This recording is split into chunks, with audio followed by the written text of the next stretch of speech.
আমি আজ আপনাদের পাঠ করে শোনাব রুচিশীল বাঙালির ঠিকানা। লিখেছেন স্বপ্নময় চক্রবর্তী।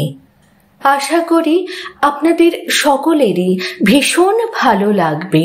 তাহলে শুরু করি আমার আজকের পাঠ, রুচিশীল বাঙালির ঠিকানা। ফাউন্টেন পেন আসা সত্ত্বেও আমার পিতামহ হ্যান্ডেলের কলমেই লিখতেন এবং সেই অক্ষরগুলি আশ্চর্যভাবে ভালো বিরিয়ানি চালের মতো গোটা গোটা থাকত। তাঁর লেখা কয়েকটি হিসেবের খাতা এবং ডায়েরির পাতা আমার কাছে যত্নে রাখা আছে। কাগজ ভেঙে যাচ্ছে, অথচ লেখাগুলো পড়া যাচ্ছে। যে কালিতে লেখা হতো সেসব ছিল কালির বড়ি বা ট্যাবলেট। জলে গুলে কালি তৈরি করতে হতো। মুদি দোকানে বা বই খাতার দোকানে কালির বড়ি কিনতে পাওয়া যেত। হ্যান্ডেলের কলমে আমিও লিখেছি। একটা কাঠের তৈরি 4 থেকে 6 ইঞ্চি লম্বা কলমের ডগায় নিব ঢুকিয়ে দেওয়ার ব্যবস্থা থাকতো। দোয়াতে কালি ডুবিয়ে লিখতে হতো। একবার ডোবালে 6-7টা শব্দ লেখা যেত। কখনো বা ঝপ করে কালি খসে যেত নিব থেকে। ব্লটিং পেপার রাখতে হতো সঙ্গে। কালি শুষে নিত ব্লটিং পেপার। নিবগুলো ছিল পিতলের তৈরি। ধনী মানুষেরা সোনার নিব ব্যবহার করতেন। সোনা সহজে ক্ষয় হয় না, তাই বহুদিন একই রকম থাকে। জল বা বাতাসেও ক্ষতি হয় না। পেতলের নিবে সোনার টিপ বসানো নিবও পাওয়া যেত। স্লেট পেন্সিল ছাড়ার পর পেন্সিলে লিখতাম। যখন 5 বা 6-এ উঠেছি তখন ফাউন্টেন পেনে লেখার অধিকার পেলাম। রাইটার পেন, ওটা তোলা জমা প্যান্টের মতো তোলা পেন। বাড়িতে লেখালেখির কাজ পেন্সিল বা হ্যান্ডেল কলমেই করতাম। পরীক্ষার সময় ফাউন্টেন পেন নিয়ে যেতাম। ফাউন্টেন পেনের মধ্যে সবচেয়ে কুলীন ছিল পাইলট পেন। একটা ছড়া বাজারে চলতো, নাইলন শাড়ি পাইলট পেন, উত্তমের পকেটে সুচিত্রা সেন। ফাউন্টেন পেন আসা সত্ত্বেও আমার পিতামহ হ্যান্ডেলের কলমেই লিখতেন এবং সেই অক্ষরগুলি আশ্চর্যভাবে ভালো বিরিয়ানি চালের মতো গোটা গোটা থাকতো। তার লেখা কয়েকটি হিসেবের খাতা এবং ডায়েরির পাতা এখনো আমার সংগ্রহে রয়েছে। PM বাগচির কালির বড়ি আর JB বড়ি কিনতে পাওয়া যেত, কিন্তু আমরা যে বাড়িতে ভাড়া থাকতাম সেই বাড়ির একতলায় একটা কালির কারখানা ছিল। সেই কালির নাম ছিল রাজা স্বস্তিকা আর পেন, কিন্তু রাজা কালি কলকাতার দোকানে পাওয়া যেত না। PM বাগচি আর JB এদিকের বাজার দখল করে রেখেছিল, আর রাজা স্বস্তিকা এইসব কালির বড়ি চলে যেত বিহার, উত্তরপ্রদেশ, অসম, এমনকি বার্মা মুলুকেও। এই কালির কারখানার মালিক ছিলেন আমার পিসে মশাই জাহ্নবী জীবন চক্রবর্তী। তাঁর পিতা আচার্য প্রফুল্লচন্দ্র রায়ের স্বদেশী শিল্প তৈরির আহ্বানে অনুপ্রাণিত হয়ে কালির ব্যবসা শুরু করেছিলেন। PM বাগচিও তাই। তার আগে বিলেত থেকে কালির বড়ি আসতো। একটা বড়ি 1 পয়সা, বড় দোয়াতে দুটো বড়ি লাগতো এবং এক দোয়াত কালিতে অনায়াসে 1 মাস চলে যেত। কারখানায় পরপর 3-4 দিন কালো কালি তৈরি হলে পাড়ার কাকেরা সবাই কালো পটি করত, লাল কালি হলে লাল পটি করত, কারণ মণ্ডটা তৈরি হতো আলুর গুঁড়ো দিয়ে। রংটা নিশ্চয়ই বিষাক্ত ছিল না। কাকেরা আলু মাখা খেত এন্তার, আলুটা হজম করে নিত, রংটা বর্জন করত। আর বর্ষাকালে একটা দর্শনীয় ব্যাপার হতো, ছাদ থেকে রেন পাইপে যে জল পড়ত সেই জল ছিল রঙিন, কখনো সবুজ, কখনো নীল, কখনো বা কালো। কি রঙের মণ্ড ছাদে শুকনো হচ্ছে তার ওপর নির্ভর করত। কাগজ প্রচলিত হওয়ার আগে তাল পাতায় লেখা হতো পুঁথি। তাল পাতা মাপ হতো কেটে তুঁতে আর নিম পাতা সেদ্ধ করা জলে ভিজিয়ে শুকিয়ে পৃষ্ঠা তৈরি করা হতো।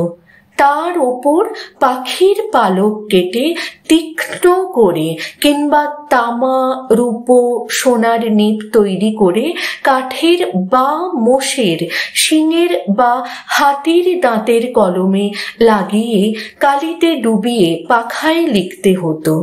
একটা পাতায় 6টি বা 8টি লাই ঢুকত, মানে প্রতি পাতায় 100টার মতো শব্দ থাকত। এরকম 40 থেকে 50টি পাতার একটা বান্ডিল তৈরি হতো।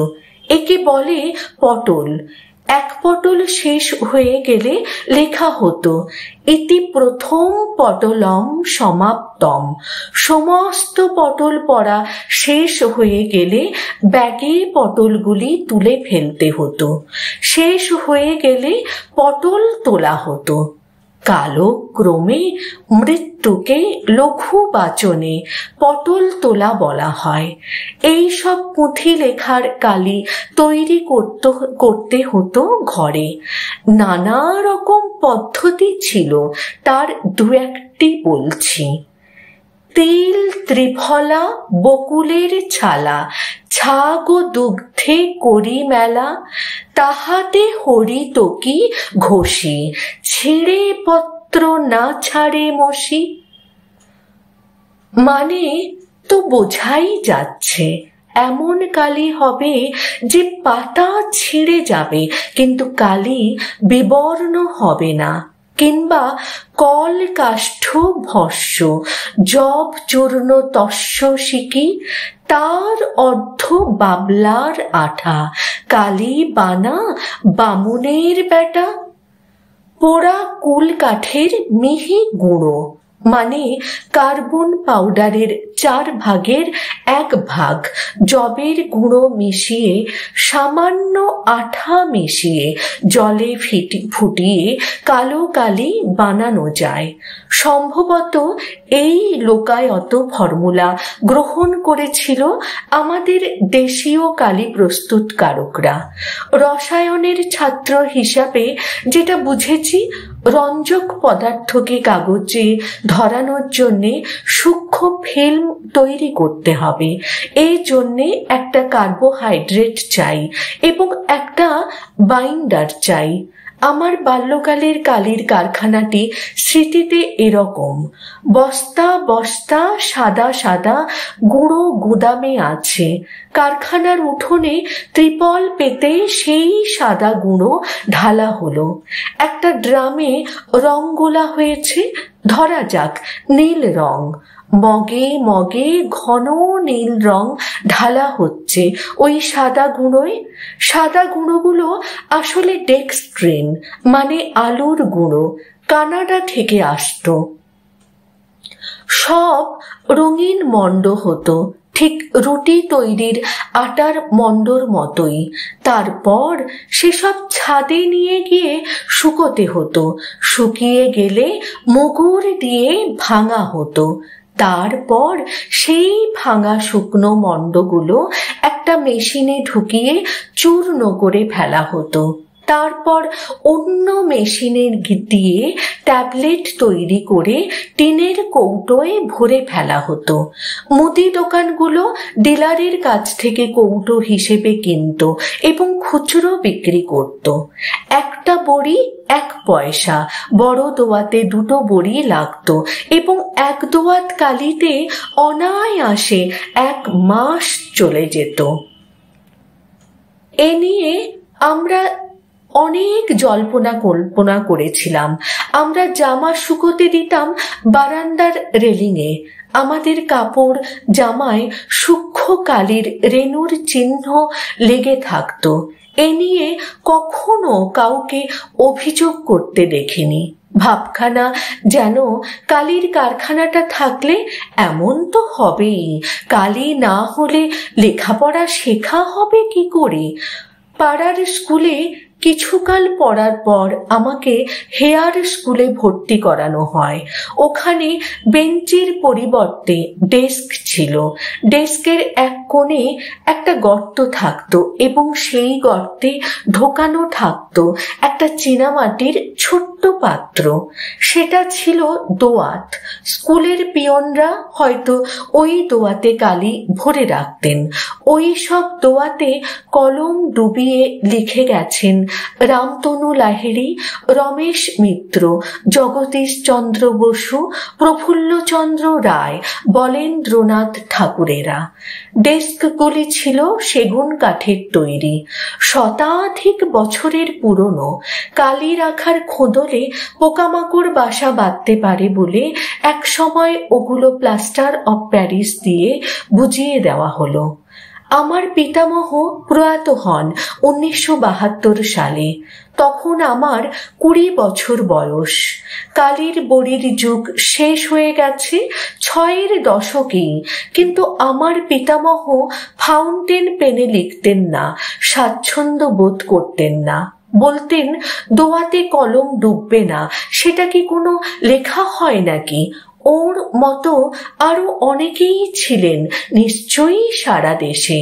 হয়তো ফাউন্টেন পেনও সারা দেশে পৌঁছয়নি। হয়তো অনেকেই 1.5 টাকা 2 টাকা দিয়ে ফাউন্টেন পেন কিনতে পারতেন না। যেখানে নিব সমেত একটা ভালো হ্যান্ডেল কলমের দাম 10-12 আনা। সে কারণে ওই কালির কারখানাটা 80-82 সাল পর্যন্ত টিকেও ছিল।